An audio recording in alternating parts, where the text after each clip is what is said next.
Houve um tempo em que produzir energia poderia ser um dos maiores desafios do setor elétrico. Hoje, parece que essa realidade tem mudado. Em alguns países da Europa, por exemplo, produzir mais energia poderia significar pagar por essa produção.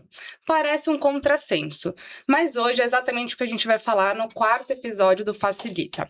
A gente vai entender como algumas mudanças na Europa podem refletir aqui no Brasil também e entender como que a gente pode lidar com esses novos desafios. Meu nome é Anne Alves, eu sou a host do Facilita e hoje eu tô com o Vitor Arcuri mais uma vez aqui do meu lado. Olá, Anne. Mais um episódio, hein? Vamos com tudo aí, que esse aí tem propriedade para falar do assunto energia, né? Muita experiência e um parceiro excepcional aqui da Diel e do Conecta. Bom, nosso convidado hoje é o Pierre. Espero estar pronunciando corretamente, porque é um nome francês. Ele atua como membro de conselhos, é conselheiro estratégico em transições energéticas. Ele tem uma longa trajetória como CEO de empresas do setor de energia. São mais de 35 anos de experiência internacional em energia, infraestrutura, serviços ambientais, liderando projetos de transformação energética, geração distribuída, armazenamento de bateria, de energia, na verdade, além do processo de fusões e aquisições de empresas. Ao longo da carreira, acompanhou de perto evoluções nos mercados da Europa e latino-americano. Pierre, seja muito bem-vindo ao Facilita. Muito obrigado pelo convite. Prazer estar com vocês. Prazer é todo nosso, né, Vitor? Pierre, e aí já queria até começar te perguntando um pouco assim, o que um francês está fazendo aqui no Brasil, né? Está perdido? O que aconteceu? Casou com uma brasileira? Geralmente é isso que acontece, né? E por isso estou perdido. Não, eu cheguei no Brasil em 2015, na época com uma oportunidade para desenvolver uma empresa a partir do zero. E nós trabalhamos bastante eficiência energética, depois entramos na energia solar no início de 2016, criamos uma comercialização de energia, fui representante dessa empresa, cofundador de uma empresa especializada em gestão de créditos de energia de geração distribuída, e depois, saindo disso, resolvi ficar no Brasil consegui desenvolver uma tese e criar uma empresa que investiu em 45, mais ou menos, usinas fotovoltaicas de GD dentro de um fundo de infraestrutura gerido pelo Patria Investimento. Isso feito, eu estou trabalhando com várias frentes, inclusive trabalhando com vocês e tentando acelerar o desenvolvimento da Diel. Excelente. Bom, eu queria começar aqui com um contexto, não tem como não falar da Europa, né? Porque recentemente a Europa registrou um fato histórico e aí o preço da eletricidade chegou a quase 500 euros negativos por megawatts-hora. Eu quero entender até o que isso significa na prática. Esse cenário é uma exceção ou ele representa um novo capítulo do mercado elétrico europeu? A gente vai começar pela Europa e depois a gente vai trazendo essa realidade para o Brasil também. É que, efetivamente, você tem na Europa uma integração das redes de distribuição e transmissão entre vários países. E dá para ver que o preço spot, que não é o preço do consumidor, etc., mas o preço spot, como no Brasil, varia de hora em hora. E você pode ver que muitas vezes, durante o meio-dia, especialmente quando você tem uma produção muito elevada de renováveis, especialmente o solar, efetivamente o preço spot pode virar negativo e o preço que você falou foi, por exemplo, na Espanha e no Portugal, foi o preço meio-dia, o 1º de maio, que é óbvio, é um dia um pouco especial, onde não tem muito consumo em relação ao normal, mas efetivamente o preço caiu a quase menos 500 euros por megawatt-hora no preço spot. Um preço zerado ou até negativos, efetivamente, já acontece muitas vezes, especialmente os domingos, por exemplo, nesse sistema integrado. Quer dizer, você está gerando tanta energia em apenas um momento do dia que essa energia fica sobrando e aí você tem que, né, você pode ser pago para consumir energia. É isso mesmo? Você pode ser, se você consegue, se você está atrelado ao mercado spot, na verdade, efetivamente, como você tem bastante geração de energia a meio-dia, especialmente por causa do solar, e Espanha e Portugal em particular, aquele que não tem um contrato de longo prazo resolvido, etc., deve até pagar para poder injetar. Então, é melhor desplugar e um sinal de incentivo para poder diminuir a produção, porque o consumo quase não é suficiente para poder pegar toda essa energia. Mas, se você olhar bem, voltando para o Brasil, quando você vê o preço spot do Brasil, ele está muito no piso durante o meio-dia e depois ele sobe na ponta ao redor de 19, 20 horas do fim do dia. O que você acha dessa horário ponta nosso? Ele já está um pouco deslocado, né? Isso foi até uma das teses de quando a gente fundou a Diel, de que o maior consumo do país já não acontece mais nesse horário, né? Mas você, dentro do setor de energia, como é que você vê o pessoal discutindo isso? Que seria qual horário para os leigos, exatamente? Das 18 às 21, mais ou menos, é o horário de ponta, né? Efetivamente. Alors, voltando para o Brasil, o que está acontecendo? E isso dificulta muito a gestão do ONS, que é o órgão nacional que faz a supervisão e a gestão de todo o sistema de transmissão nacional do Brasil. O que está acontecendo, efetivamente, especialmente nessa temporada, onde você tem temperatura mais fria, mais o céu azul, então, nesse caso, a energia solar está muito produtiva. E, ao mesmo tempo, como a temperatura está baixa, óbvio, o que é o foco da Diel, a climatização é mais baixa. Nesse caso, durante o dia, você tem cada vez mais uma geração solar importante e ela vai continuar a crescer porque cada vez mais o brasileiro entendeu que ter um telhado fotovoltaico funciona super bem. Então, essa onda vai continuar. E essa geração cada vez mais obriga o ONS a desligar o máximo possível de geração clássica para poder equilibrar entre a produção de energia e o consumo de energia um pouco baixo. E, ao contrário, quando o sol acaba e que a geração solar acaba, é o contrário, você tem que religar muita geração, mais de 40 gigas, que é bastante importante, para poder fazer frente ao horário de ponta, que a partir de 17, 18 está começando. Então, em termos técnicos, isso é relativamente complicado e delicado, porque você pode ter um problema operacional, qualquer problema no meio, isso não é bom para o sistema. Legal. Eu imagino essa questão dessa flutuação de preço que o consumidor, o cativo, enfim, não sente muito isso na conta de energia. Mas quem está no mercado livre de energia eventualmente sente. Como que ele sente na prática esses preços?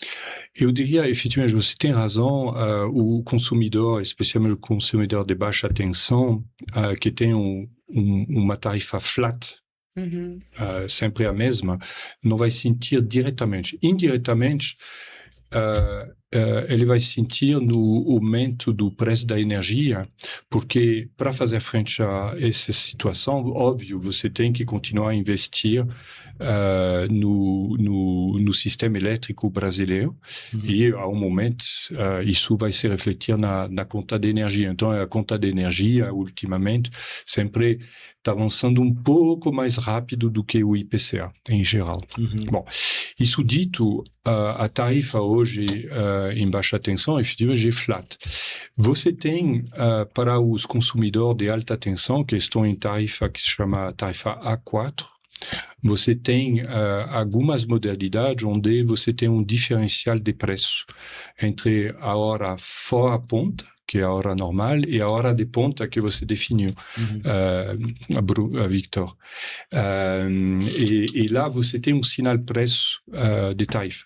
Quanto ao Mercado Livre, geralmente, e cada contrato define as suas próprias regras de precificação. Então, aqui cada contrato em particular que integra ou não sinais de preço em função do dia. Mas, em geral, a maioria dos consumidores não vê sinal de preço horário. O preço spot que a gente falou, onde você tem grandes variações de preço, e para a quantidade da energia que está, vamos dizer, negociado hora a hora, quando tem necessidade de cumprir um contrato com mais energia, etc., etc. É lá que realmente tem esse sinal de preço muito forte entre o preço do dia baixo e o preço de ponta elevado. Perfeito. Ô, Pierre, tira uma dúvida. Assim, acho que, né, eu sou engenheiro mecânico, meu negócio é refrigeração, climatização, ar-condicionado, mas a gente vive, obviamente, no mundo da energia, conversa com muita gente, então a gente sabe alguns conceitos, tipo a geração distribuída, tipo o mercado livre, alta tensão, baixa tensão. Há muito tempo que eu não ouço falar das tarifas verde, azul e aí branca, né, essa cor da tarifa, ainda tem a própria bandeira, mas assim, me tira uma primeira dúvida. Essa flutuação, ela acontece também na GD ou é somente quem está no Mercado Livre? Como é que é essa diferenciação? Até porque muitas das pessoas que vão estar ouvindo esse programa aqui, elas estão enquadradas, tem lojas na GD, tem lojas no Mercado Livre, tem lojas no Cativo. Esclarece para a gente, assim, como é que essa pessoa se afeta com toda essa problemática. Alors, vamos se concentrar no mercado de baixa tensão, toda a tarifa B. Quando você fala loja, por exemplo, todas as lojas de rua ou de shopping center, etc., que são lojas clássicas de roupa, por exemplo, de chocolate, todo esse tipo de loja que não são supermercados, onde não tem muita necessidade de frio alimentar, sabe? Aquele armário refrigerado para o iogurte ou aquela bancada para pizza congelados, etc., etc. Esses supermercados eles estão em tarifa A, ou seja, em alta tensão, porque eles têm muito mais intensidade energética. Mas tudo que lojas de roupa, lojas de rua, etc., etc., estão na tarifa B, bem como padaria, boteco, e todos nós, ou seja, uma casa normal. Então, você tem efetivamente três modalidades. A primeira é o cativo. Todo mundo tem, todo mundo conhece. Você tem um preço fixo em função do seu consumo. Você vai ter tanto de consumo vezes uma tarifa e você vai ter os impostos em cima, etc., etc. É a nota fiscal clássica da concessionária de energia de distribuição local que manda para vocês. Você tem a modalidade da GD, que é a geração distribuída, onde você tem um desconto sendo cliente de uma empresa que faz a comercialização dos créditos de energia, que geralmente, grande maioria, vem de pequenas usinas fotovoltaicas que estão espalhadas no território nacional inteiro.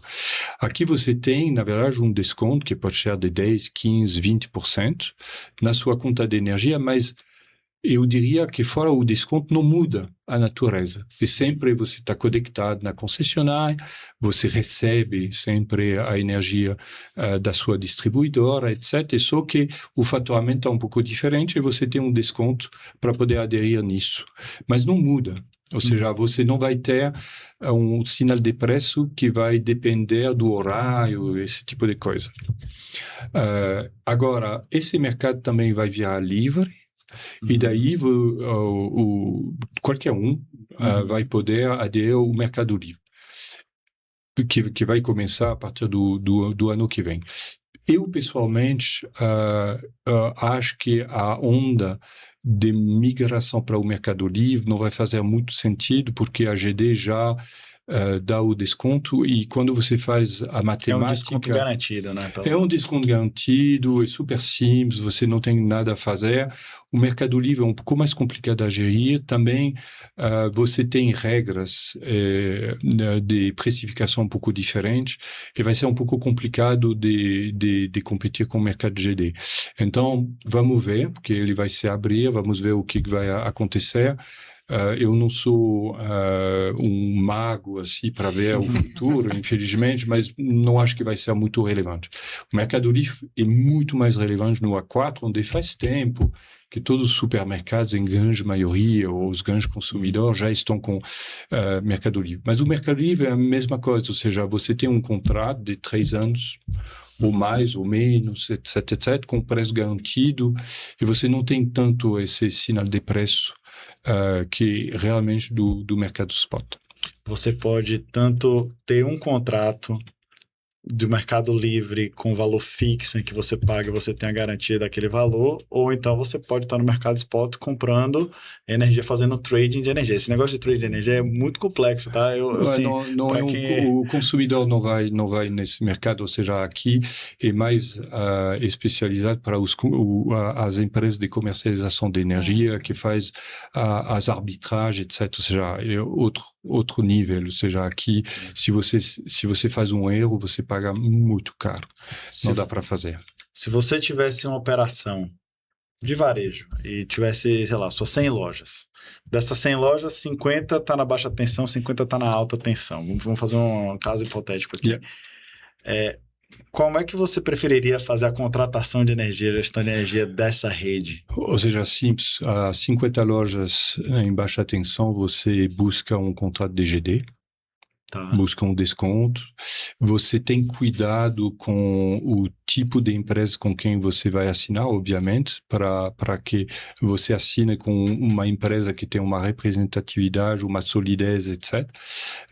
Porque nesse mercado pode haver alguns problemas, empresas que têm dificuldades em termos de fluxo de caixa, em recuperação judicial, etc. Sempre tem que cuidar.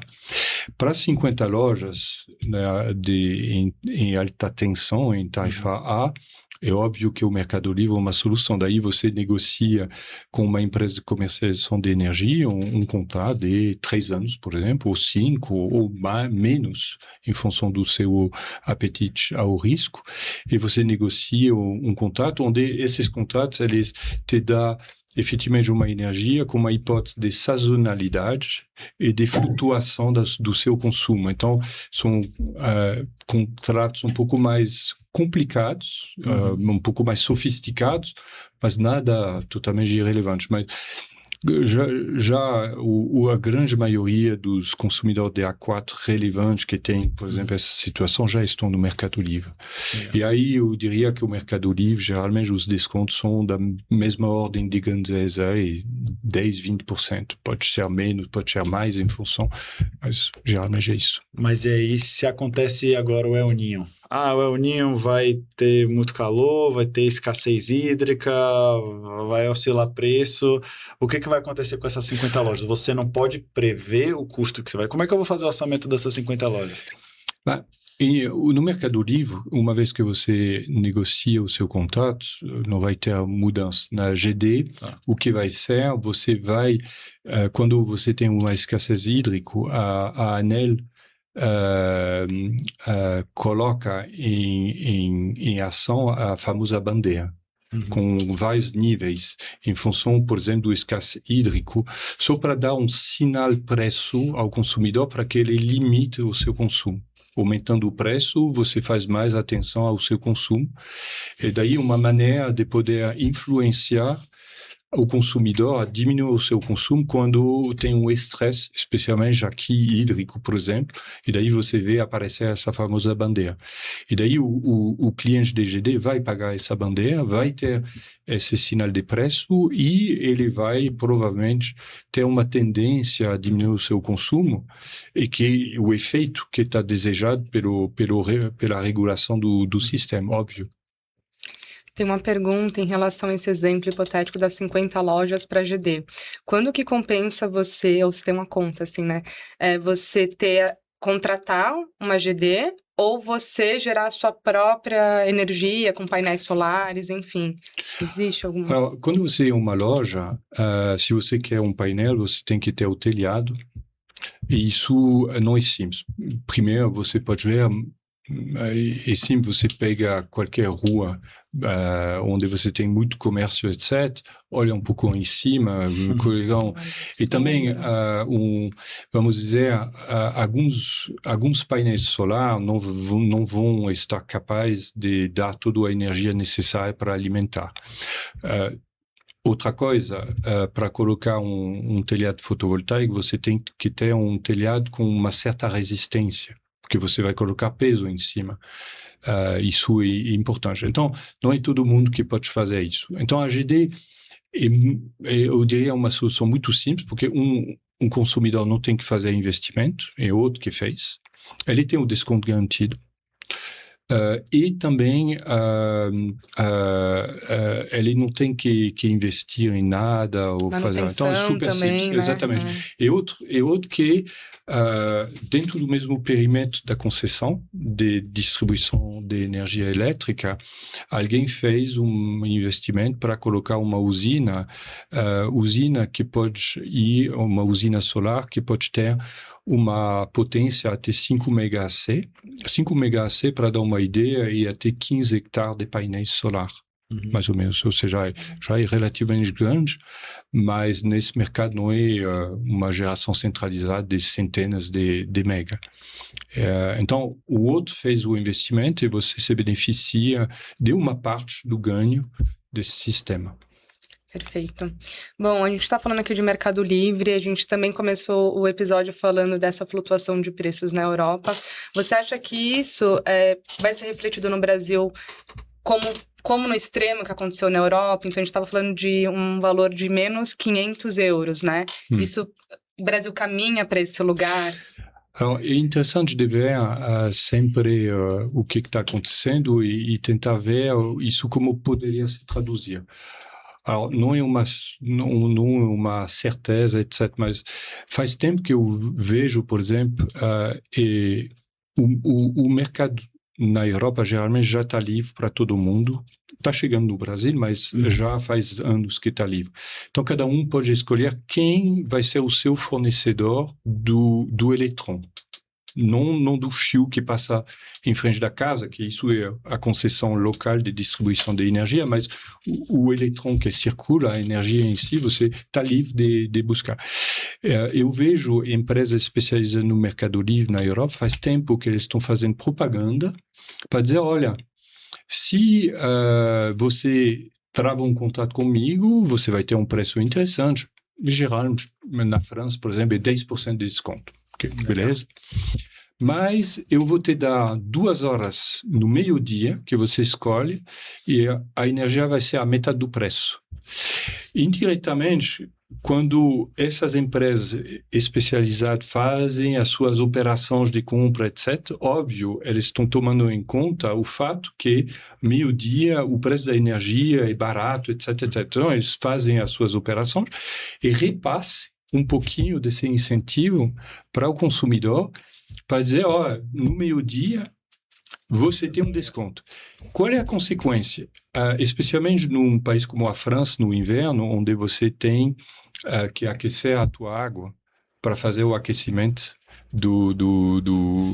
da casa, ou do apartamento, etc., etc.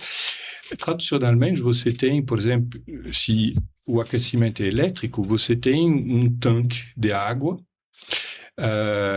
e que está esquentado e você tem a sua reserva de água quente à disposição para tomar o banho, etc., etc. E tradicionalmente estava esquentado durante a noite. A tendência é, por que fazer à noite? Faça de dia, porque a energia vai custar mais barato. E você tem um deslocamento do consumo, com uma tendência a incentivar todo mundo a consumir mais durante o dia do que à noite. Se você tem um carro elétrico, pensa, se você está usando ele, você vai estar no trabalho, mas você vai ser incentivado a carregar ele de dia, justamente porque você tem bastante energia disponível. Alors, você não pode traduzir tudo para o Brasil, que tem outro modo de funcionamento, etc. Mas, por exemplo, especialmente para a ADL, concentrar o consumo dos seus clientes no meio-dia, etc., vai ser cada vez mais relevante. Agora, o que falta? Falta um sinal de preço. Alors, isso cabe à ANEEL, obviamente, de ver qual é a melhor solução para o Brasil, etc. Mas a minha aposta é que a gente vai cada vez mais ver alguns sinais de preço para poder esgotar muito mais de dia a energia, porque você tem uma energia abundante, cada vez mais com energia solar, etc., e de fazer. E aqui eu penso que a Diel, especialmente com a sua tecnologia, está capaz de acompanhar isso e de concentrar cada vez mais o consumo no meio-dia, do momento que tem um sinal de preço interessante para o cliente. Legal, na verdade, assim, o que você está dizendo é que existe um controle, né, um armazenamento de energia ali intrínseco tanto no controle ar-condicionado, mas assim, levando para a casa lá na Europa, você tem o seu boiler lá que fica com a água quente, então você está armazenando totalmente aquela energia em forma de água quente, calor, para depois você usar no horário barato. Você já sabe, na Diel, fazer isso de uma certa maneira. A inércia térmica de uma loja, por exemplo, dos seus clientes, faz que, se a loja fecha às 19, você pode desligar o ar-condicionado às 18. Eventualmente, trabalhando melhor, etc., talvez às 17. E daí, você o teu consumo para quando para a energia solar. Então, você está naturalmente bem atrelado ao funcionamento cada vez mais comum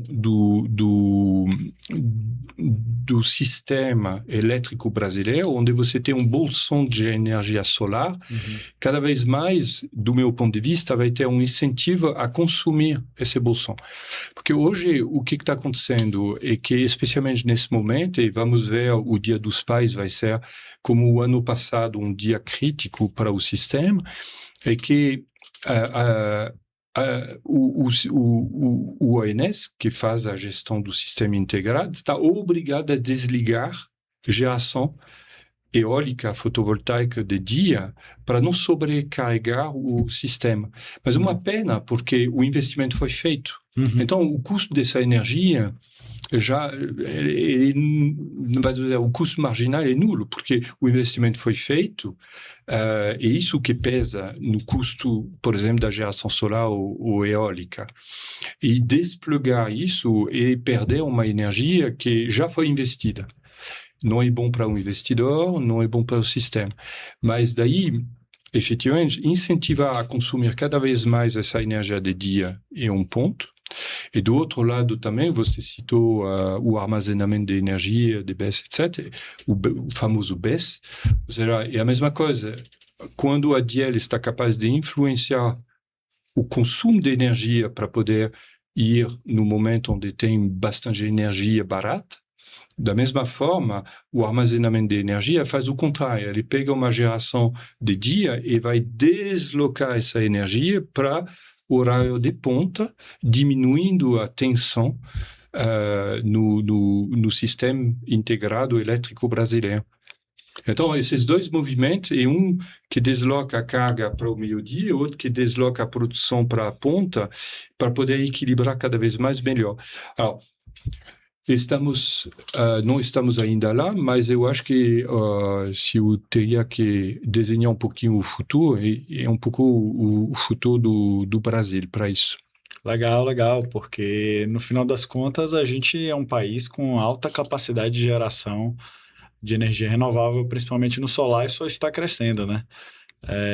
E aí fica uma pergunta minha, você falou de desligar o solar, desligar a eólica, como é que funciona esses desligamentos, né? O setor brasileiro, ele tem muita hidrelétrica, né? Eu diria que, né, chutando aqui, 60% né, 70% da matriz, tem também algumas termoelétricas, mas em geral a relevância do eólico e principalmente do solar está crescendo bastante.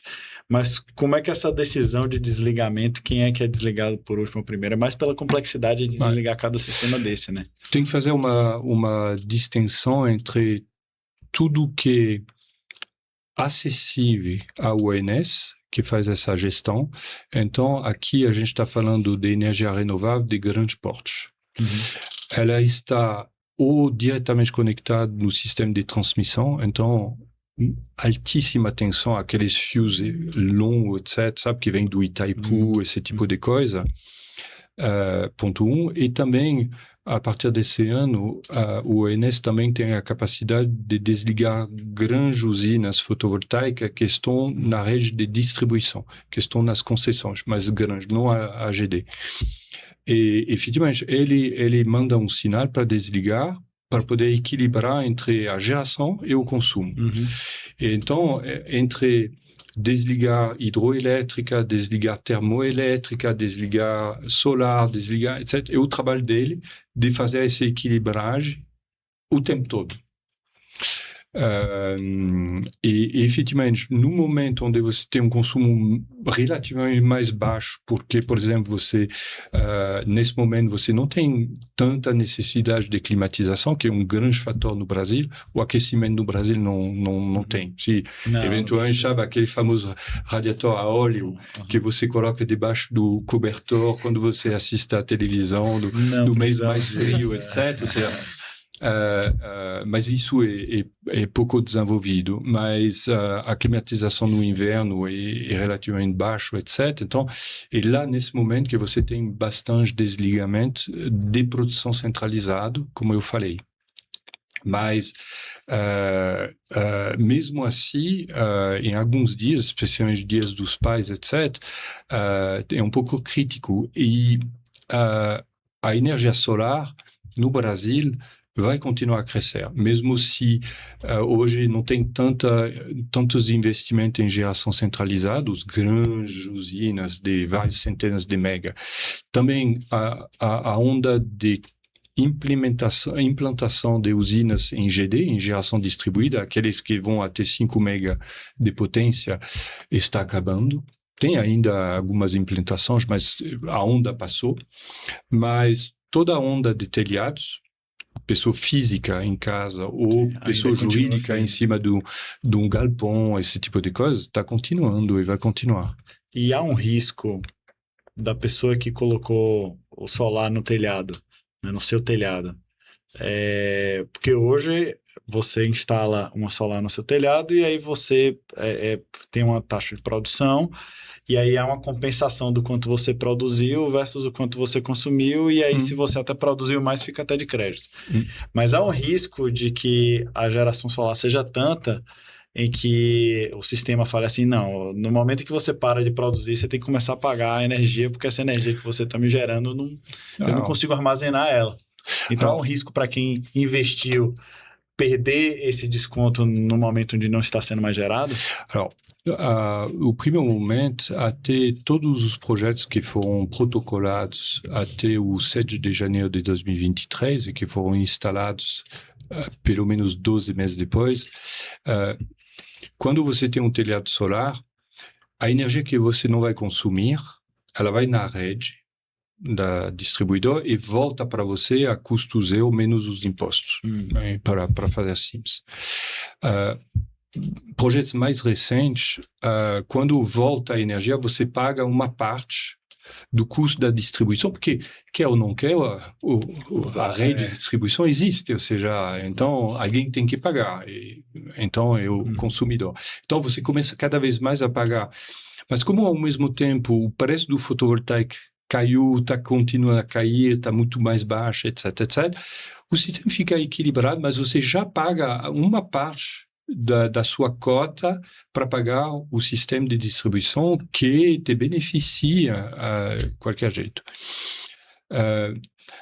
O que acontece é que provavelmente cada vez mais o sistema de telhado vai vir eventualmente com algum tipo de bateria também Sim. que vai fazer que você vai ter a capacidade também de poder escolher como fazer, etc. E se tem um sinal preço que vem mais forte, óbvio que vai incentivar, porque a tua bateria vai se pagar, porque você não vai injetar essa energia quando você tem que pagar muito caro para injetar ela na rede.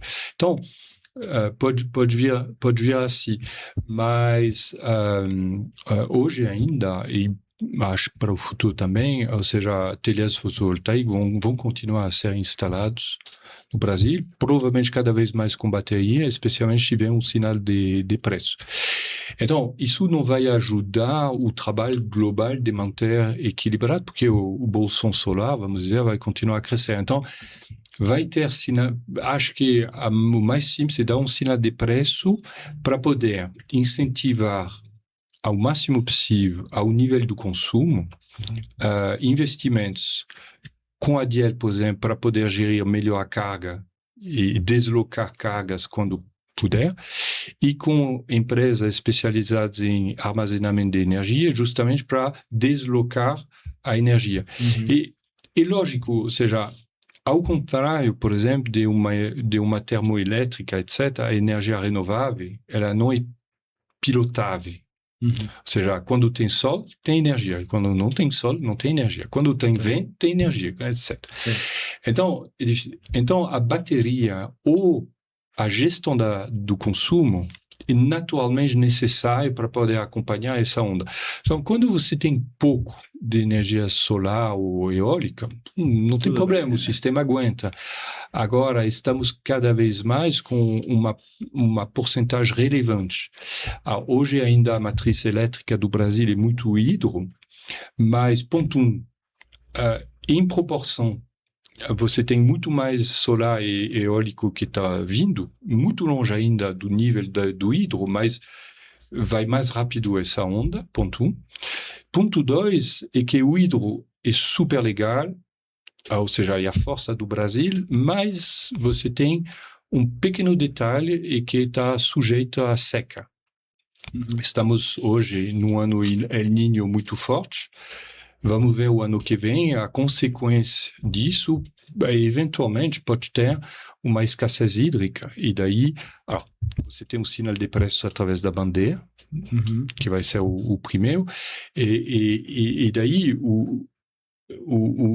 vamos dizer, o challenge é de poder, entre o hidro, o solar, o fotovoltaico, o termoelétrico, fazer tudo, funcionar tudo isso em conjunto. Está cada vez mais complexo, mas é o futuro.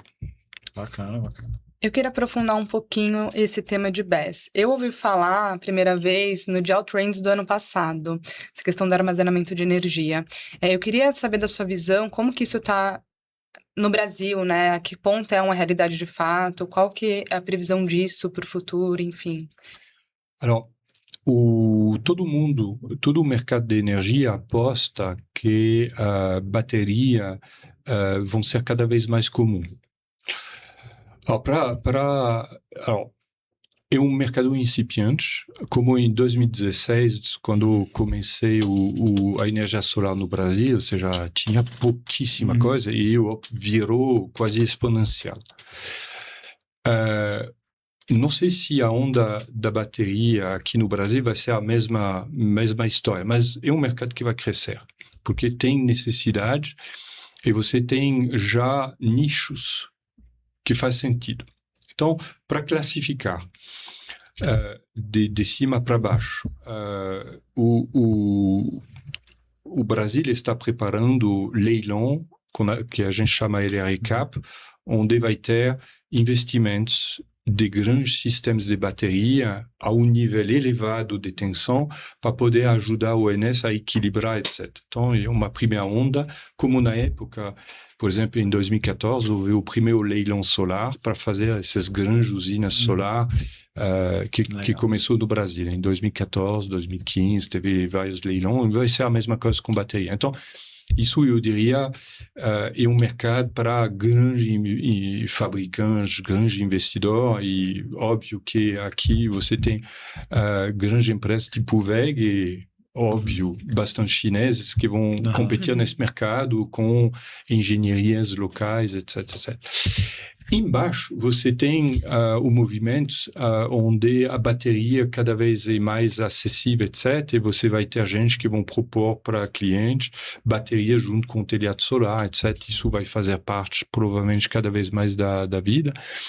O aumento também de veículos elétricos, de uma certa forma, é um armazenamento de energia. Então, se você puxa essa energia para carregar o teu veículo meio-dia, vai bem como a climatização vai bem ao meio-dia, porque ele está bem atrelado com a energia solar. Então, é super legal. E agora você tem já nichos. Lembra, eu falei que os clientes que estão em alta tensão, que têm a tarifa A, tem modalidade onde você tem hora fora de ponta e hora de ponta. Esse diferencial, ou seja, quanto a hora de ponta custa mais do que a hora fora de ponta, é uma oportunidade para comércio e indústria começar a investir em bateria para poder, na verdade, não consumir durante a hora de ponta. Então, você tem uma bateria, você carrega ela vamos dizer, de 21, 22 da noite até 5 da tarde, com preço fora a ponta, e você descarrega ela para não consumir durante a ponta. E o diferencial de preço te paga o investimento em 3, 4, 5 anos, como a bateria pode ter uma vida útil de 10, 15 anos, ou seja, você está positivo. E já tem movimentos que estão fazendo isso, especialmente em estados onde o diferencial de preço é grande. Bahia, Pará, principalmente, e tem cada vez mais hora. Então, é um movimento também onde, vamos dizer, o desenho das tarifas pela ANEEL, etc., pode jogar e incentivar cada vez mais, de tal maneira a poder incentivar investimentos privados, distribuídos, para poder ajudar o sistema inteiro a se equilibrar melhor entre a produção solar importante de dia e a necessidade do horário de ponta. Então, são coisas que já estão acontecendo. Você tem empresas que estão se desenvolvendo para fornecer serviços assim, ou o cliente investe, ou o cliente paga um as a service, como a gente fala, ou seja, ele pega uma locação paga disso. O benefício disso aí com a locação. Exatamente. Um ponto é que, atenção, bateria não é como a bateria do teu celular, etc., uma coisa simples. Nesse tipo de solução, pessoalmente, eu estou, como dizer, muito atento à capacidade técnica da empresa. Ou seja, não é um plug and play, como a gente fala. Não é simplesmente compra uma bateria, coloca, sabe, uma tomada e está funcionando. Não, é um pouco mais complicado, porque essas baterias eles têm que equilibrar entre o que vem da rede, o que está consumindo, etc. Ou seja, é uma coisa mais complexo. É um projeto complexo, etc. Ou seja, vale a pena de olhar bem qual é a empresa e qual é o consultor, etc., e qual é a qualificação técnica, porque senão o erro se paga caro. Ou seja, não pode comprar bateria na emoção, né? Não é... Tem que analisar muito bem.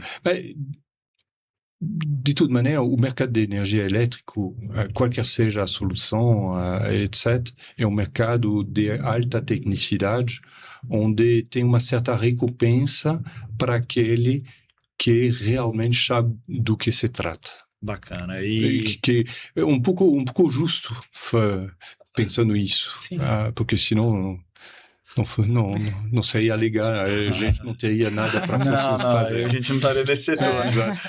E quando você fala da tarifa horária, já tem muita empresa que já está trabalhando com, inclusive, gerador para compensar essa energia mais cara do horário de ponta, né? Então, tem muita empresa que, na hora de ponta, liga o gerador justamente para não consumir energia da rede. Então, o ideal seria trocar esse gerador, que inclusive está poluindo, né? Porque está gastando diesel, pôr uma bateria. Aí a conta tem que fechar de fato, né?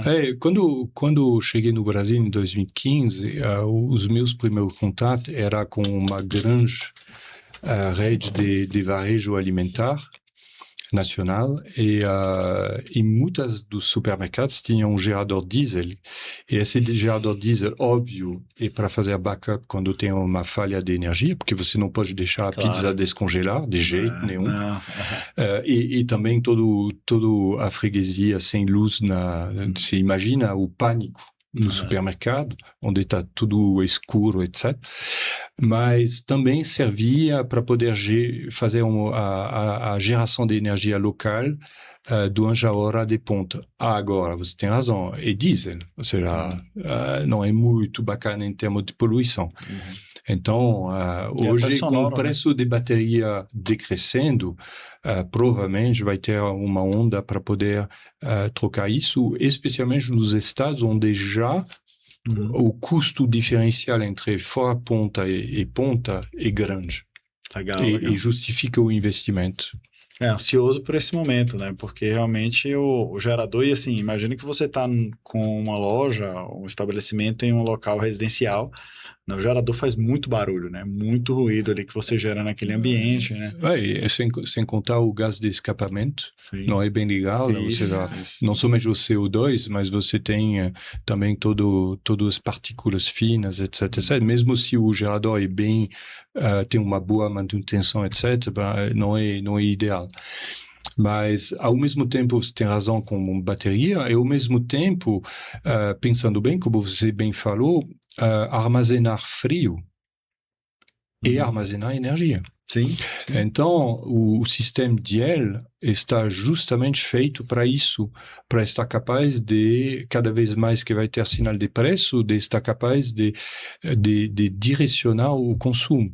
E até, eu acho que cada vez mais a DIEL poderia, vamos dizer, integrar na sua, no seu escopo até equipamentos para fazer isso, porque tem equipamentos de armazenamento de frio que podem ser utilizados, que funcionam, etc. Então, eu acho que tem já bastante empresa, especialmente uma empresa que começa a ficar muito grande na Europa, que está especializada nisso, ou seja, recuperar o sinal, tratar o sinal e direcionar em função de um sinal preço para o consumidor. Excelente, excelente. A gente já trabalha muito para a geração de economia para o cliente nesse horário de ponta. Então, a gente busca gastar essa energia antes de entrar nas 6 da tarde e a gente também busca, né? A gente coloca o horário de ventilação ali a partir das 8, 7 e meia e a gente estressa ao máximo esse modelo para utilizar essa energia acumulada, essa refrigeração acumulada nesse aproveitar a inércia térmica de uma loja para que o cliente não veja a diferença, mas em termos de gestão de energia é crucial para poder efetivamente estar cada vez mais com consumo antes da hora de ponta. E ao mesmo tempo você ajuda o sistema nacional com isso. Ajuda bastante. Bom, para começar a encerrar aqui esse primeiro bloco, a gente ir para os rituais que a gente sempre faz no podcast, eu tô sempre pedindo aqui uma visão de futuro para você, né? A gente fala bastante de tendências. Na sua visão, o que deve mudar ou ter mais relevância nos próximos anos, nos próximos 10 anos? Tem uma listinha aqui, mas você pode fugir dessa listinha, tá? Seria bateria, inteligência artificial para gestão de energia também, eu acho que está super em alta, resposta de demanda, eletrificação ou até mesmo reforma tarifária. O que deve... Tudo junto. Tudo junto. Tudo que você listou, eu estou 100%. Ou seja, continuando o crescimento de energia renovável, porque, especialmente, não sei se vocês estão acompanhando as notícias, mas estou triste de ver na Europa, especialmente na França, ou seja, os incêndios, etc. Isso é totalmente interligado com a mudança climática, ou seja, é um terror. E lembra que aqui também está para chegar, ou seja, lembra dos incêndios no Pantanal que teve, pela seca, pode recomeçar a qualquer momento, e infelizmente a probabilidade é que recomece. Ao mesmo tempo, você tem eventos climáticos extremos como os enchentes que teve no Rio Grande do Sul, que podem se repetir, e a probabilidade é que se repete, etc. Então, a gente tem que estar preparado com isso. Então, a onda renovável, ninguém vai segurar. E ela vem também com o aumento do consumo de energia elétrica, porque se você tem renováveis, você tem uma energia elétrica descarbonizada, e daí tudo que usa hoje uma base de petróleo, etc., transporte, etc., tem que virar cada vez mais. Alors, o Brasil é um caso excepcional, porque mesmo o transporte já é meio descarbonizado com o uso do etanol, etc., etc. Mas acho que vai ter que fazer uma intensificação do uso elétrico, etc. Então, renovável, intensificação do uso elétrico, com isso uma gestão muito mais complicada a todos os níveis para tudo que a gente tem. Inteligência artificial, óbvio, isso é uma ferramenta cada vez que...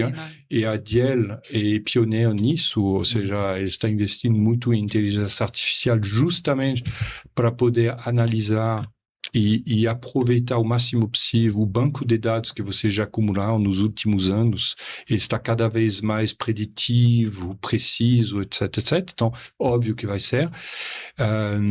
E tudo que você listou, flexibilidade, sinal de preço, etc. Ou seja, estamos passando de um mundo onde a energia elétrica era centralizado, pensado, vamos dizer, lá bem antes, e gerido, centralizado, e o fluxo era de cima por baixo até o consumidor. E agora você tem o surgimento de geração em todo lugar. Cada pequeno telhado da Dona Zilda ou da padaria da esquina está gerando a sua própria energia, etc. Então, o sistema, em vez de ser top-down, está cada vez mais horizontal. Significa mais necessidade de gestão, mais complexidade, óbvio, a inteligência artificial, empresas que têm a capacidade de dar soluções ou de armazenamento ou de gestão de consumo de energia vão ter a sua relevância, ou seja, a gente está passando de um mundo especializado a um mundo ainda especializado com muito mais ator e cada um com o seu papelzinho. Muito bom, e aí fica até já que você falou da Diel, vamos puxar um ponto aqui. Eu queria entender, Pierre, eu lembro da primeira visita que a gente fez na loja, para você conhecer os dispositivos funcionando, e aí eu olhei ali que brilhou o olho, você gostou, né? Eu sei que você gosta dessa parte de hardware. Aí me fala um pouco dessa visão sua em relação à eficiência energética, mais especificamente, em relação a essa, né, até esse carinho que você tem por esses sistemas técnicos de controle, de monitoramento, né? O que me brilhou no olho é que a Diel é a ilustração perfeita do poder do IoT, a Internet dos Objetos. Na minha época, lá em 2015 e anos seguintes, todos os sistemas de eficiência energética precisavam de cabos, de conexão, etc, etc. Então, você tem uma instalação relativamente pesada, um investimento pesado a manter, etc, etc. O sistema Diel é um sistema totalmente flexível, autônomo, onde cada pequeno equipamento, cada equipamento tem o seu controle, sua placa que se conecta sem fio, e isso faz que você recupere no seu cloud, na nuvem, cada segundo, os dados diretamente. E daí você pode rodar, vamos dizer, coisas mais sofisticadas, mais pesadas, como inteligência artificial, etc, etc, para poder tratar esses dados e depois reenfiar da mesma forma para poder dar o comando, etc. Com isso, você tem uma ação sobre eficiência energética, sobre manutenção preventiva, etc., super relevante. E hoje, efetivamente, a Diel está focalizada em climatização, é o seu ponto forte, mas em tese, ou seja, nada impede de recuperar outros sinais e tratar. Ou seja, você vira uma empresa parceira que tem a tecnologia e essa capacidade a receber o sinal, concentrar o sinal, que muitas vezes quando você é um gestor que tem 100 lojas, 500 lojas, etc., ou seja, como fazer para recuperar e centralizar e tratar todos os seus dados? A sua solução é essa mesmo. Você recuperar o sinal, o que ele é. Do momento que tem um sinal, você está capaz de recuperar, enviar numa nuvem e depois desenhar e ser ajudado pela inteligência artificial para tratar esse sinal e exprimir o limão e dar um sentido nessa informação. Ou seja, tratar a informação, extrair a informação e usar essa informação para diminuir o consumo, mexer o consumo, ser mais relevante para poder prever manutenção, etc, etc. Ou seja, é um sistema bastante parrudo, que já tem anos de experiência e que só pode continuar a se desenvolver.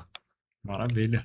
E aí, Anny? Boa, vamos Fez um pitch encerrar. bom aí. Você investe na Não. gente que tá... Não, já invisto há muito tempo na Gel. Bom, bora lá para... Eu tô vendo que esse tema de energia tem muita informação, né? A gente fez o nosso último episódio falando de gestão de recursos, com foco em sustentabilidade, mas a gente puxou bastante para energia, e agora também falando com o Pierre sobre energia, né? Eu tô assim, nossa, mas tem que ter uma temporada inteira só sobre essa pauta, assim, porque tem muita coisa. Então tá passando super rápido, então a gente tem que ir pro bloco final aqui, que a gente fala sobre os nossos rituais. A ideia é extrair informações dos nossos convidados, para ter visão deles, que facilitam a vida das outras pessoas também, de quem está assistindo a gente. Então, por exemplo, na sua visão, qual é o indicador de ouro, o KPI? A gente pode falar de uma forma geral, como gestão, mas se você quiser trazer um pouco para o mercado de energia também, já que a pauta é essa, qual que é o indicador que você observa que caminha para a direção certa? Eu diria que o melhor KPI é, como eu falei, o sinal-preço. Ou seja, o Brasil no inteiro vai fazer investimentos cada vez mais em linhas de transmissão, em bateria centralizada, etc, etc. Mas o sistema se torna tão complexo e tão com necessidade que o sinal-preço, do meu ponto de vista, é um bom viés para poder induzir bons comportamentos. Economizar energia, uso consciente da energia para poder deslocar quando tem e poder resolver esses problemas que a gente falou, e fomentar investimentos, como, por exemplo, a AGD. Finalmente, quando você olha bem, teve um sinal de regulação e, puf, o mercado inteiro se desenvolveu do nada. Em 2015 não tinha quase nada, e hoje é um setor super relevante que faz a economia girar. Tem milhares de pessoas que vivem disso. Significa não somente as famílias e todo o ecossistema ao redor, mas também o Estado recolhendo o imposto, etc, etc. Ou seja, simplesmente com uma regulação que direcionou o mercado. Então, para mim, o KPI seria esse sinal-preço para induzir comportamento cada vez mais voltado para a economia de energia, deslocamento de consumo e deslocamento de geração. Quando você fala assim...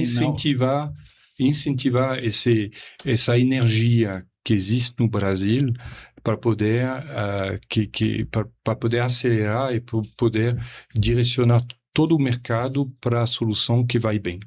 Quando você fala assinar o preço, você está falando as variáveis que influenciam no preço, você ter noção de quais são essas variáveis que influenciam o preço de tal maneira a poder dar um sinal que vai nesse sentido de consumir mais quando tem energia disponível barata, e ao contrário, eventualmente, também tem um sinal para poder deslocar essa energia quando precisa essa energia. Isso é interessante. Eu estava com um cliente essa semana e ele me falou o seguinte: eu tenho 50% da minha energia no Mercado Livre, das lojas de Mercado Livre, de alta tensão. ela está contratada e 50% eu estou contratando no trading, né? E aí ele falou assim, eu paguei para ver, porque todo mundo ficou nessa... É uma especulação, é mercado É de financeiro investimento, mesmo. E aí ele falou, eu paguei para ver, porque todo mundo ficou nessa de El Ninho, o El Ninho vai vir, e aí ele estava com esse KPI de sinal preço na cabeça e ele estava já pensando como ele trade a energia, 50% da energia que ele compra depende desses sinais, né? E é muito flutuante. Então, ele ficou já com esse pensamento, o El Ninho vai influenciar no meu preço. Mas aí ele falou, às vezes eu pago para ver. Ele pagou para ver, esperou um pouco, né? Não comprou energia num determinado momento. O El Ninho, ele atrasou um pouco, né? E aí, com isso, ele teve uma energia mais barata do que foi a previsão toda. O contrário era tão provável. Ele também poderia ter... risco, né? O que eu estou dizendo é que o consumidor de energia, que seja pessoa física ou pessoa jurídica, dono de lojas, especialmente, que é o mercado de loja, de comércio, de indústria, etc., é um trade-off entre oportunidade de mercado e, efetivamente, a esperança de fazer um bom negócio e pagar mais barato, mas isso vem com um aumento muito, muito rápido do risco. Então, quando você é uma indústria que é uma fábrica de, não sei, bicicleta, isso é uma coisa, ou que você é um comércio de uma padaria, qual é o teu coração? Um é fabricar bicicleta, o outro é fabricar pão. Energia é um insumo e você não pode brincar com isso. Ou seja, assumir um risco significa que você tem que ter um time desenvolvido de especialista que você vai pagar caro para fazer isso, que talvez não vale a pena. Então, é sempre o risco-benefício. Ao momento, como você falou, é melhor ter um preço estável, predictível, que te resolve um problema e você pode se concentrar nos seus negócios, que está razoável em relação ao mercado, ou seja, né? E deixar a gestão do risco para outro que está especializado e que está capaz de aguentar quando dá errado. Perfeito. Porque os dois vêm juntos, ou seja, sempre é assim, ou seja, a esperança de ganho elevado vem com a elevação do risco. E quando não é o coração de você, quando não é a sua atividade principal, deixa para lá. Você já tem um monte de coisas para resolver, deixa a especialista cuidar disso e estabiliza e programa isso de maneira a diminuir o risco. Excelente. Bom, agora a gente quer saber a tecnologia, ou metodologia, ou inovação, enfim, uma ferramenta que é indispensável para você. Indispensável, fora o meu celular e o laptop. Pode ser isso também, se para você é um indispensável para o seu dia a dia. Qual é a ferramenta assim, que você muda você não vive sem? Eu acho que a onda de inteligência artificial, eu estou usando pessoalmente cada vez mais, especialmente para tema de ligado a contratos, análise de contratos, etc., mas também para poder melhorar os documentos, etc. E você também, Nadiel, usa inteligência artificial, ou seja, vai ser cada vez mais impactante. A ideia é dominar a tecnologia e não ser dominado por ela. Ou seja, saber o que você quer fazer, etc. Ou seja, por exemplo, voltando para um contrato, se você não sabe o contrato, o destino, etc., ela te permite de fazer uma análise mais rápida, etc., mas no fim do fim, quem assina o contrato é você. Então, você tem que ser o dono da sua informação. Mesma coisa, você utiliza a inteligência artificial para melhorar a manutenção preditiva, mas você não pode enviar o mantenedor numa coisa que, na verdade, não é realidade, etc. E no fim do fim, é o conhecimento técnico que vai validar A inteligência artificial é simplesmente uma máquina de cálculo mais rápido e fantástico, mas é uma máquina. Então, você não pode se deixar dominar pela máquina. Perfeito. Isso é excelente. Essa parte de contrato e, né, quando você também chega num ponto de você ter muitos contratos para você gerir, analisar, acaba que, né, essa hipocrisia que é impossível você ler todos os contratos com toda a sua idade de identificar todos os riscos. E aí uma ferramenta como essa, ela, além de você dar a sua passada de sempre, porque isso também não substitui, né? Você dá a sua passada de sempre de olho no contrato, você colocar na inteligência... Eu faço muito isso, coloca na inteligência artificial e pede para ela mapear quais são os principais riscos, porque aí você tem um outro ponto de vista, né, além do seu jurídico, porque até o próprio jurídico ele vai sempre tender, inclusive, para recomendações muito conservadoras e nem sempre elas são possíveis. Então, isso complementa o seu conhecimento. Eu gosto muito de usar nesse tipo de sentido também. Isso é um complemento, ou seja, você tem o seu jurídico que vai te definir claramente a zona de conforto. E eu digo sempre que o jurídico da empresa ele tem que me guiar na zona cinza que sempre existe. Seja, se o jurídico vai me dizer isso é proibido, ok, tá bom, eu sei. Isso está permitido, tá bom, mas não me avança. Ou seja, a ideia é ele te guiar nessa zona. A inteligência artificial, ele vai efetivamente te fazer um mapeamento de risco, vai te fazer a análise, vai te fazer a sugestão. Mas você sempre tem que ser capaz de ler, pelo menos em diagonal, um contrato, saber exatamente como ele está organizado e saber exatamente onde o olho tem que ficar atento. Prazo, preço, reajuste, cláusula de cessão, cláusula de renegociação, tudo que atrelado à multa, etc, etc. E lá que, efetivamente, o olho profissional vai dizer se você aceita ou não. A máquina não vai te dizer, ela vai te dizer, você pode fazer isso, tem essa consequência. Ok, tudo bem, mas quem toma a decisão é você no final. Exato. Bom, para encerrar aqui, a gente sempre faz, na verdade, uma pergunta que o último participante do episódio deixou e pede para você também deixar um desafio, uma pergunta para o nosso próximo participante. Mas eu vou começar primeiro com a pergunta para você.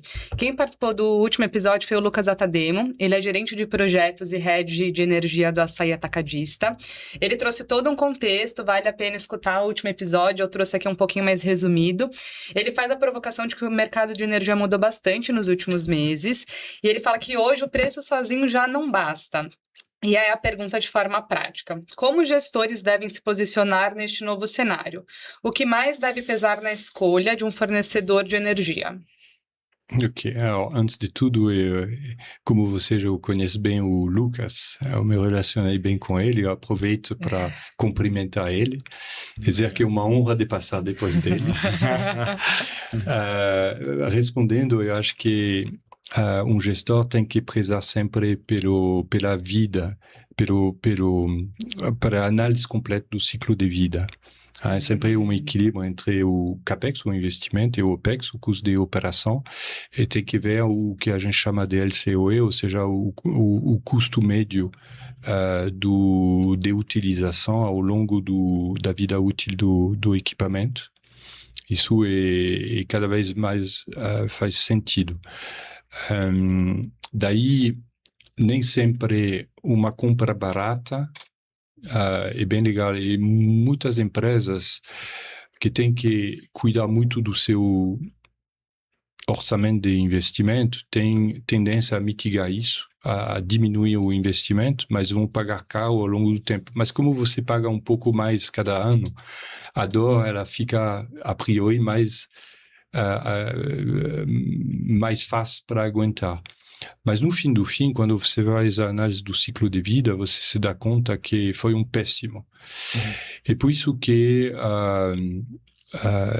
tem parceiros que estão capazes de dar uma boa solução também, e parceiros que estão capazes de investir para isso e fazer um modelo as a service, que pode ser uma coisa útil para as empresas. E você mencionou aqui que tem que ter muito cuidado com a robustez da empresa que está te Claro. entregando, né? Claro, claro. Mas, ou seja, efetivamente, prezar para empresas que têm já um track record, que tem um time técnico sólido, que tem garantias, etc. Da mesma forma que uma empresa que vai fazer essa prestação de serviço, ele vai olhar qual é a garantia do cliente, qual é a robustez, etc.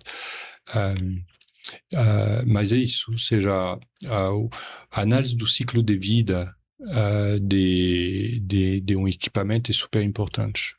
Legal. Excelente. Bom, e aí qual que é a sua pergunta / desafio aí para o nosso próximo convidado? Pode ser em relação à energia, que eu acho que é um tema que esbarra em todo mundo, de certa forma, mas pode ser mais macro também, gestão, o que você acha? Eu tenho uma sugestão, é mais, vamos dizer, de psicologia ou de comportamento. Legal. Ou seja, estamos todos nós, eu em particular, no negócio onde estamos negociando contratos eventuais de longo prazo B2B entre duas entidades jurídicas. E por isso, o que sempre, para mim, é um ponto principal, o que faz que um gestor para um gestor, quais são os freios, os medos, os obstáculos que ele tem de fazer parceria? E como podemos aumentar o trabalho em confiança a médio ou longo prazo para coisas que fazem muito sentido, mas o mais complicado, ou seja, uma análise técnica ela está relativamente simples, ou seja, 1 mais 1 igual 2, ou seja, eu vou colocar esse equipamento, vai funcionar desse jeito, vai custar tanto, ou seja, é relativamente básico, mas a decisão de fazer ou não fazer é sempre um ponto importante. Eu vejo que muitas coisas interessantes não se faz simplesmente porque entre fazer e não fazer, eu prefiro não fazer porque se eu faço, e daí, etc, etc. Então, como podemos cada vez mais trabalhar esse tipo de serviço de tal maneira que todo mundo cada vez mais fica confortável, acostumado e com confiança. Legal. Acho que confiança é um ponto principal. Legal. Que legal, que legal. Pergunta interessante, né? O Sérgio teve aqui, né, no episódio 2, e ele falou uma coisa que ficou assim muito marcado para mim, é a palavra que no final das contas o cliente ele compra a confiança, né? Ele o evento de compra, né, é um evento em que esse cliente ele deposita a confiança em você. Exatamente, é isso, ou seja, não, eu tenho confiança. Mas confiança não significa ficar cego. É naivo. O contrato é a base e também entender a tecnologia. Por exemplo, vou pegar o exemplo da Diel. A Diel propõe, por exemplo, eu vou te fazer 100 lojas e eu tenho uma solução de financiamento, então não vai te custar nada, você vai pagar, e o que você vai pagar, simplesmente a economia de energia vai render. A manutenção preventiva e a melhoria, etc., e de graça você vai aproveitar isso. Vamos supor assim. Ok, mas é um contrato de 5, 6 anos, etc, etc. Alors, a primeira pergunta é, eu mesmo, eu vou estar aqui daqui a 6 anos, tem que ter confiança no seu negócio. E, especialmente, o ponto de venda, o que vale é o ponto. Ou seja, talvez a bandeira vai mudar, mas o ponto vai ficar. Ponto 1. O segundo, mas se a Diel... No caso da Diel, é simples. Tira os equipamentos e volta ao normal e que a vida segue, entende? Então, essa confiança, ela não pode ser naiva, mas esse tipo de... ou seja, vou imaginar que, efetivamente, o cara com quem está saindo da empresa daqui a 3 anos, o que vai acontecer? Se eles não me prestam o serviço, o que no contrato, na técnica, eu posso fazer? No caso da Diel, é simples, eu arranco tudo e eu volto ao normal. Ou seja, uma má gestão, mas vou ficar. Então, é isso que sempre o final você pode ter uma coisa bonitinha, etc., mas esse negócio de confiança é super importante para poder fechar um negócio. Muito bom, Perfeito. muito bom. Bom, é isso. É isso, Pierre, agradeço demais a sua aula aqui, acho que não é todo dia que a gente conta com um especialista, eu fiz questão de fazer algumas perguntas que os especialistas de energia vão julgar elementar, mas assim, é bom sempre revisar conceitos e revisar entendimentos e acho que sua visão de futuro, né, você falou que não é um mago, mas assim, ensaiou ser um aqui, né, trouxe bastante coisa bacana aí, eu gosto muito dessa ideia de controle né, de grid, de energia, de bateria. Acredito muito que tem um futuro bem claro aí pela frente. Acho que assim, pelo que a gente está observando e pelo tanto que a gente vive aí, não está tão difícil de prever que existem algumas tendências claras, né, como eficiência energética, como armazenamento de energia, como energia renovável. Então, agradeço sua aula e agradeço a parceria aí. Espero que a gente ainda tenha aí nesses próximos anos aí muitas interações de parceria. Com certeza. Obrigado a vocês dois. Foi um prazer. Eu fico à disposição. E um abraço para todos. Maravilha. Não, reforçando aqui as palavras do Vitor, quero realmente agradecer. Eu gostei muito do episódio de hoje. Eu confesso que antes eu estava estudando, eu estava um pouco ansiosa, porque essa questão da energia tem várias sopas de letrinhas, né? Então é BES, é GD, é isso, é aquilo. Eu fiquei, meu Deus, eu não sou exatamente da área, apesar de trabalhar no marketing da Diel, mas eu não sou uma pessoa que entende de energia, né? E quando a gente sentou aqui, eu vi o que o tempo já tinha passado, eu estava entendendo vários conceitos, me preparei para isso também, mas estava entendendo vários conceitos. Então, acho que foi uma aula, eu acho que é o que o Vitor falou, né? Reforça para quem está no mercado também. Muito obrigada por compartilhar com a gente seu conhecimento. É aqui para encerrar, então, lembrando que o Facilita é uma iniciativa do Conecta Facilities e uma realização da Diel Energia. O que a gente se propõe a fazer é justamente compartilhar o conhecimento com o mercado e falar um pouquinho de tendências, futuro do setor. Lembrando, para quem gostou desse conteúdo, compartilha com as pessoas, siga a gente nas redes sociais também, porque lá a gente vai alimentando e vai compartilhando ainda mais outros conteúdos. Até mais!